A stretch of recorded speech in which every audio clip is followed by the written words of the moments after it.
माँ लक्ष्मी कहती है, ऐसी 3 स्त्रियां कभी विधवा नहीं होती। एक समय की बात है जब देवर्षि नारद नारायण का जाप करते हुए वैकुंठ में आते हैं। तब भगवान श्री हरि और माता लक्ष्मी को प्रणाम करते हुए बोले, हे प्रभु, आज मैं जब पृथ्वी लोक पर भ्रमण कर रहा था तब देखा कि कई सारी स्त्रियां अपने पतिव्रता धर्म का कठोर रूप से पालन कर रही थीं। वहीं कुछ स्त्रियां अपने पति की आंखों में धूल झोंककर पराये पुरुषों के साथ ही अनैतिक संबंध बना रही थीं। ऐसा क्यों होता है, मैं जानना चाहता हूं। आखिर एक सच्ची पतिव्रता स्त्री की पहचान कैसे की जाए? हे प्रभु, उसके अंदर कौन से गुण होते हैं तथा चरित्रहीन स्त्री में कौन से अवगुण होते हैं? तब भगवान श्री हरि कहते हैं, हे नारद, आपने समस्त मानव जाति के कल्याण हेतु महत्वपूर्ण प्रश्न किए हैं, किंतु एक स्त्री के मन को समझ पाना किसी के भी बस की बात नहीं है। आपको इस प्रश्नों के योग्य उत्तर देवी लक्ष्मी ही दे सकती है। लक्ष्मी, मैं आपसे निवेदन करता हूं, आप हमारे परम भक्त देवर्षि नारद की जिज्ञासा को शांत कीजिए और उनका मार्गदर्शन कीजिए। तब देवी लक्ष्मी कहती हैं, हे प्रभु, मैं आपकी आज्ञा से नारद जी जिज्ञासा को अवश्य ही पूरा करूंगी। देवर्षि नारद, जिस नारी के अंदर यह 3 लक्षण होते हैं, उस स्त्री का वंश शुद्ध होता है। उसके घर पर लक्ष्मी निवास करती है, उस नारी के पति के साथ ही पिता के भी। इन दोनों कुल के लोगों को स्वर्ग की प्राप्ति होती है। जो स्त्रियां पतिव्रता होती हैं, वह मृत्यु के पश्चात विष्णु लोक को प्राप्त करती है। पतिव्रता स्त्री की महानता की एक पवित्र कथा सुनाती हूँ। इस कथा का श्रवण करने मात्र से ही व्यक्ति के सभी पाप नष्ट होते हैं। जो व्यक्ति ध्यान मग्न होकर इस कथा को सुनता है, भगवान विष्णु उसके 32 अपराध माफ करते हैं। इसीलिए प्रत्येक मनुष्य को इस कथा को ध्यान से सुनना चाहिए। दोस्तों, अगर आपने हमारे चैनल फैक्ट कृष्णा टीवी को अभी तक सब्सक्राइब नहीं किया है तो सब्सक्राइब कर लीजिए। दोस्तों, देवी लक्ष्मी कहती है, हे देवर्षि नारद, प्राचीन काल की बात, मध्य देश में एक अत्यंत शोभायमान नगरी थी। उसमें एक पतिव्रता ब्राह्मणी रहती थी। उसका नाम था मोहिनी।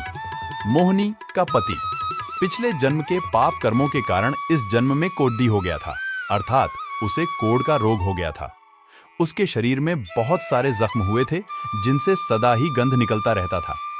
अपने पति की ऐसी दुर्गति देखकर भी मोहिनी ने अपने पति का साथ नहीं छोड़ा और निर्मल भाव से वह अपने पति की सदा सेवा करती रहती थी।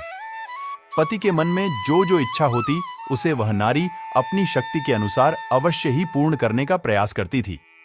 मोहिनी प्रतिदिन देव पूजा की तरह ही अपने पति की पूजा करती थी और अपने मन की सभी इच्छाओं का त्याग करके अपने पति के प्रति विशेष स्नेह रखती थी। दोस्तों, देवी लक्ष्मी कहती हैं, देवर्षि नारद, फिर एक दिन मोहिनी के पति को रास्ते से जाती हुई एक अत्यंत सुंदर वेश्या दिखाई दी। उस सुंदर वेश्या को देखकर उसका पति काम वासना से भर गया और उस वेश्या पर मोहित हो गया। उस वेश्या के सुंदर रूप ने उस ब्राह्मण को पूरी तरह से अपने वश में कर लिया। उसके रूप को देखते ही वह आहें भरने लगा, लंबी लंबी सांस खींचने लगा और जब वह वेश्या उसकी नजरों से दूर चली गई तो वह बहुत दुखी हो गया। अपने पति की आवाज सुनकर वह पतिव्रता तुरंत दौड़ती हुई घर से बाहर आ गई और अपने पति से पूछने लगी, हे नाथ, क्या हुआ? आप इतने उदास क्यों हो गए? आपने लंबी लंबी सांसें कैसे खींची? आपको जो भी कष्ट है मुझे बताइए। जो भी कार्य हो आप मुझे बताइए, वह मैं पूर्ण करने का प्रयास अवश्य करूंगी।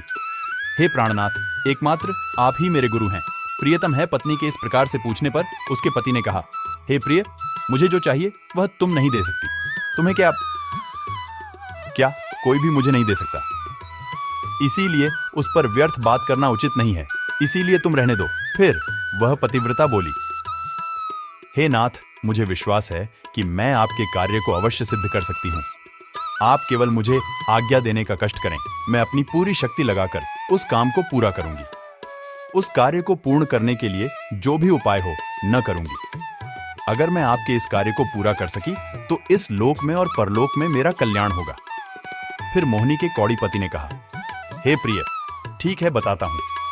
अभी अभी इस रास्ते से एक अत्यंत सुंदर वेश्या जा रही थी। उसका शरीर अत्यंत सुंदर और मनमोहक था, जिसे देखकर मेरा हृदय कामाग्नि से भर गया है। यदि तुम ऐसा कोई उपाय करो जिससे वह सुंदर वेश्या मुझे प्राप्त हो तो मेरा जन्म सफल हो जाएगा।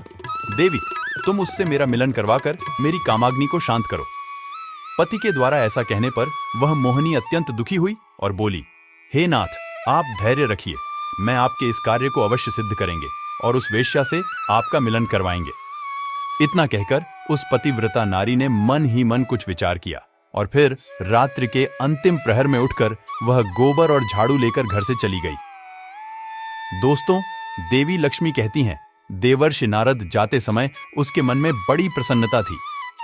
फिर वह उस वेश्या के घर पर पहुंच गई और उसने उस वेश्या के घर के आंगन में झाड़ू लगाया और गोबर से लीपकर उसका आंगन अत्यंत सुंदर बना दिया और लोगों की नजर पड़ने से पहले ही शीघ्रता से अपने घर को लौटकर आ गई। इस प्रकार से उस पतिव्रता स्त्री ने 3 दिनों तक उस वेश्या के घर के आंगन में झाड़ू लगाया और गोबर से लीपकर उसका आंगन स्वच्छ किया। उधर वह वेश्या अपने आंगन को देखकर अपने सेवकों से पूछने लगी, अरे वाह, आज आंगन की इतनी बढ़िया सफाई किसने की है? जिसने भी मेरा आंगन स्वच्छ किया है, मैं उसकी इच्छा पूर्ण करूंगी।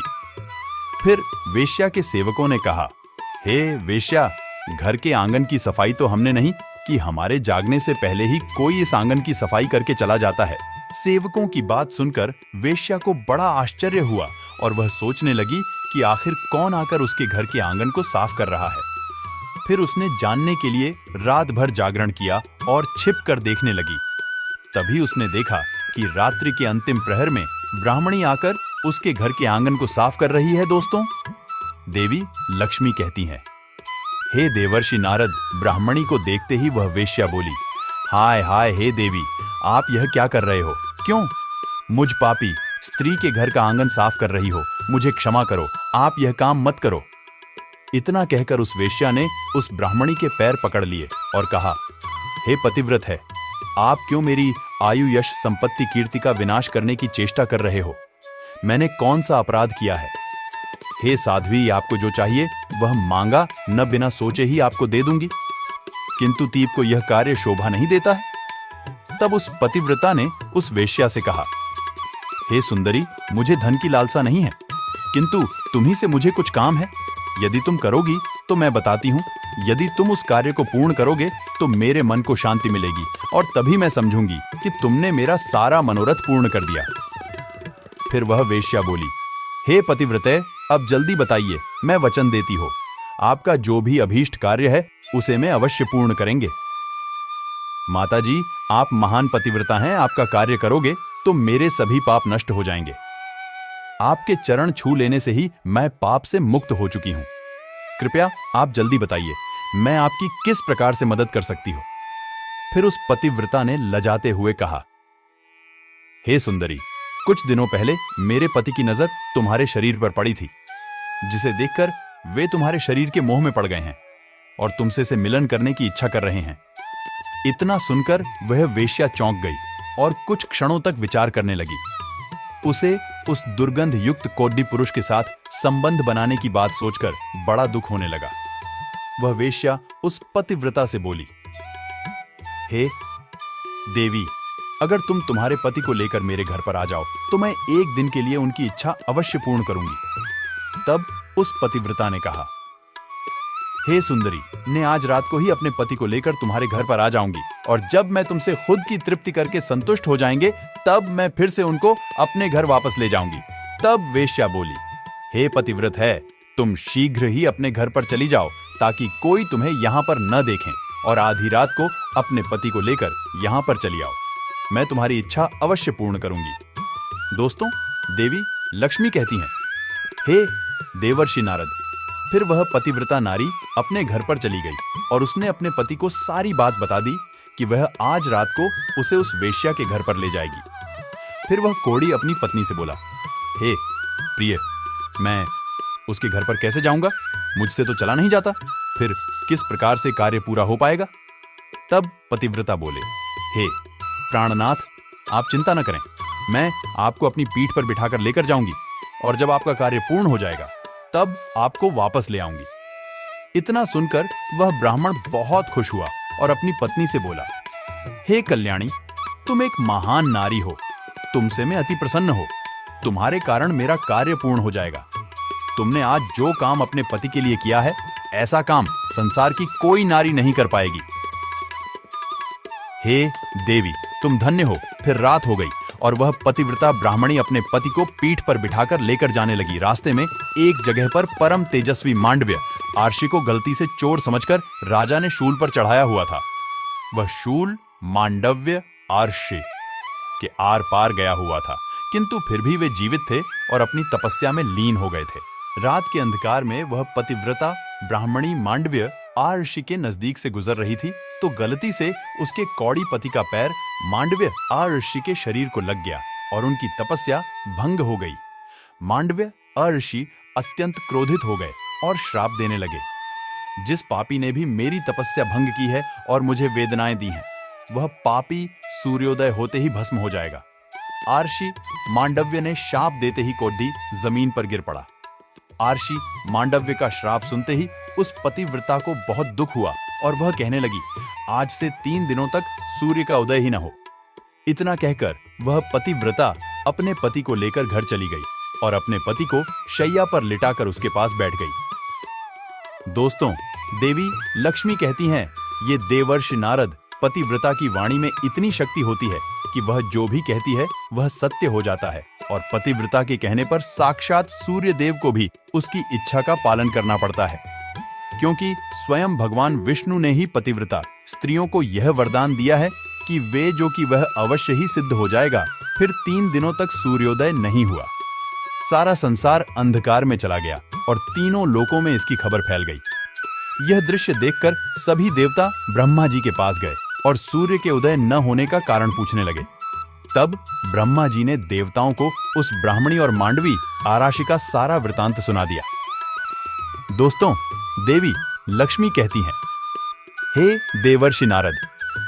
फिर सभी देवता ब्रह्मा जी के साथ दिव्य विमानों में बैठकर उस पतिव्रता नारी के घर के पास चले गए। ब्रह्मा जी ने उस पतिव्रता नारी से कहा, हे माता, तुम्हारे कहने से सूर्य का उदय होना रुक गया है, जिससे संपूर्ण सृष्टि खतरे में आ गई है। प्राणियों का जीवन दुष्कर हो गया है। तुम कृपा करके अपने वचन पीछे ले लो और सूर्य का उदय होने दो। फिर उस पतिव्रता ने कहा, हे भगवान, एकमात्र मेरे पति ही मेरे गुरु हैं। यह मेरे लिए संपूर्ण लोकों से बढ़कर है और सूर्योदय होते ही मेरे पति की मृत्यु हो जाएगी, क्योंकि मांडव्य मुनि ने ऐसा श्राप दिया है। मैंने किसी लोभ में, क्रोध में तथा मोह में आकर ऐसा नहीं किया है। न केवल अपने पति के प्राणों की रक्षा करना चाहती हो। फिर ब्रह्मा ने कहा, हे माता, तुम्हारे पति की आयु इतनी ही थी। उसकी मृत्यु से पृथ्वी का कल्याण होगा। तुम अपने पति के प्राण जाने दो, इससे तुम्हें बहुत पुण्य मिलेगा।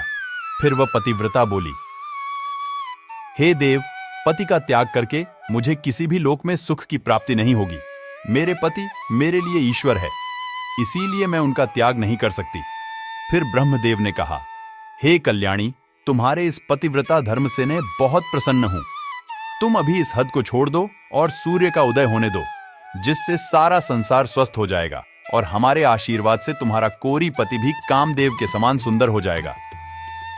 दोस्तों, देवी लक्ष्मी कहती हैं, हे देवर्षि नारद, ब्रह्मा जी द्वारा ऐसा कहने पर उस पतिव्रता ने थोड़ी देर विचार किया और उसके बाद हां कहकर स्वीकृति दे दी और फिर सूर्य का उदय हुआ।